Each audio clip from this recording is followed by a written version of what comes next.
Assalamu alaikum wa rahmatullahi wa barakatuh. Hello, my dear friends. How are you? This is the writing video. Um, Normally, I divide the writing one into two sessions or two videos, but today I'm gonna just do it as one video because we have already explained the task and the writing task. And today we're gonna revise this and add some information. Just let me share my screen, share my whiteboard first. So, guys, you know that we started writing a recount, and we knew how can we design a recount paragraph. So, first of all, let us remember what is a recount. So, a recount is something that had already happened, and you have attended it, and now you're writing about something that you already have been through. So that means that everything should be in the past. This is number one. And we divide it into like three different stages. One, you write an orientation, which is you tell us who came to the event, when was the event, where was the event, and what happened during the event. Then you just we just use the right sequence, the correct sequence in which the incidents happened. And at the end, which is the conclusion, which is the conclusion, um, and here and here, first one is orientation, sequence of incidents, and last is the conclusion, in which you say what was the last thing that happened and what's your point of view, your opinion, or your feelings towards the event. And these are the three steps that we studied in a previous week. It was week 11. So you can refer back to the videos to study it thoroughly. But here we're not talking about those three stages because we have already talked about them. We're studying how to make our writing task better, how to improve that recount. Here they just give us like a simple thing. They said if you would like to improve your writing task, it's so easy. You have to add some details by adding some phrases. And this has to take us back to the difference between a phrase and a sentence. A sentence is a group of words that give a complete thought, it gives meaning, while a phrase is only one part. It is more than one word, but it's only one part, and it can't stand alone to give a complete idea. Never.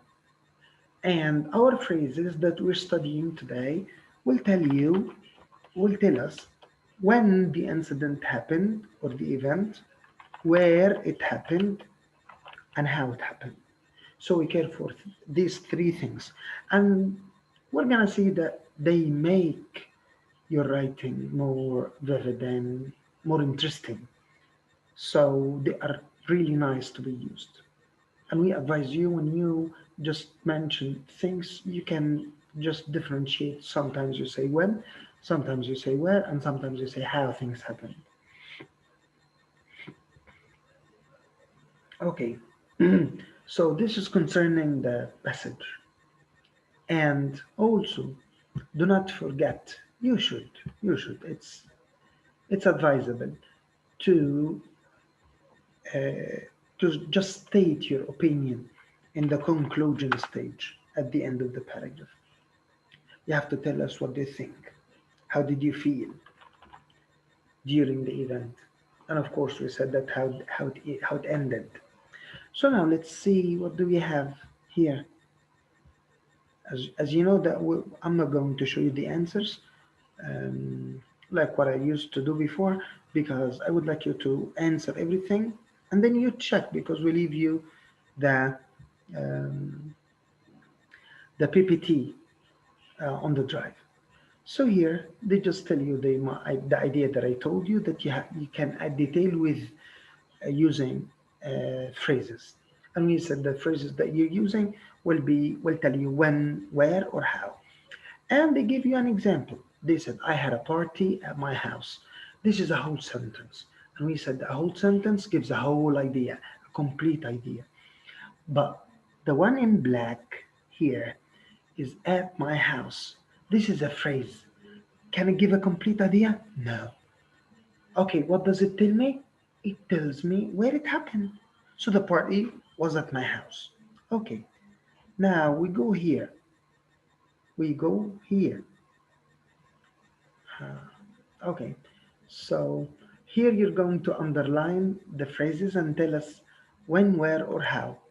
And then you're going to answer this question concerning EFG, the last three ones. You have to tell us whether if which one is tells us when, which one tells us where, and which tells us how. And here you have to study this. This is called time connectives because they connect and they put things in order. And we have meanwhile. And meanwhile means during. So it was raining heavily. Meanwhile, ah, I was hiding in my bedroom. I mean, so meanwhile means during or at that time. You have at last, which means finally, and you have then afterwards or after that, which means that something happened after something else. And the exercise is so easy because you're going to use those words. Those words are in page 45, but the exercise itself is in page 46. So you have to move to page 46 to answer the exercise. You should use each word once so you can't repeat it. And sometimes you can find that one word can fit in two places. Okay, so just feel free to do the exercise. We're not going to see this. And here it's the conclusion. And in the conclusion, you should tell us how the events ended, how did they end, and you have to state your opinion. It's so easy. You're going to choose one of these three endings and say this is the best ending. And in the second one, you're going to tell us, okay, this is. They ask you to add one of your own sentence about the presents that Lily saw. And here, this is the end of page 46. And let's see what do we have for page 47.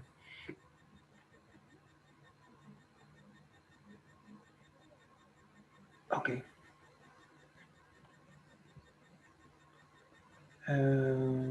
Here, yes, page 47. I'm going now to share my screen so that you can see. In page 45, 46, I just explained without showing you the answer as we agreed. Here writing the final draft.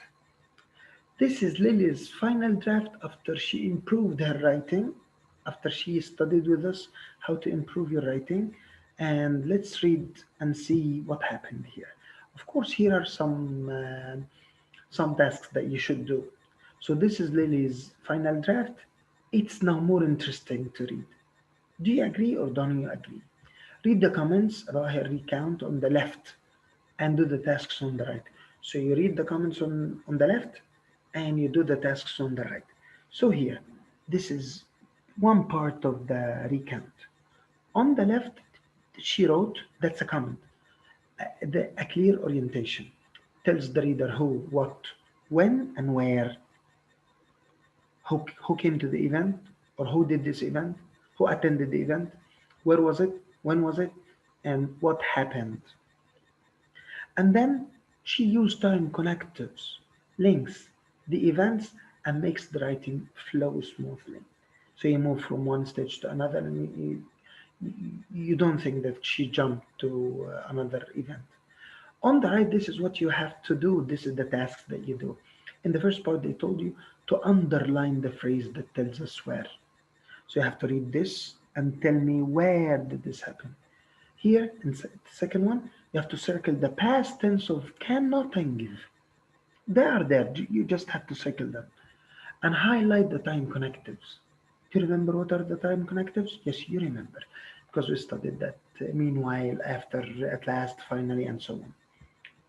Then another part here In the comments, she said using phrases that tells us when, where, and how, which add details to the writing and make it more interesting.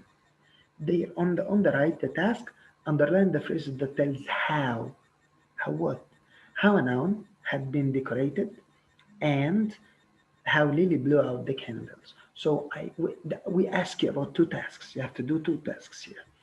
And the last one here in this part is to circle the time connective in the sentence at the bottom of the page of the slide. Sorry. And here with the last slide, with the last part, I'm sorry, they say adding a personal comment helps uh, round of the recount. So can you remind me what do we write in the recount in the conclusion? Yes, we write how did it end and the personal feeling of the writer. So here, after reading this, they would like you to highlight the writer's personal opinion about the party. Was he happy, sad, nervous, and so on. So this is the end of the video. I enjoyed being with you this week and hope to see you again, guys. Assalamu alaikum. Bye bye.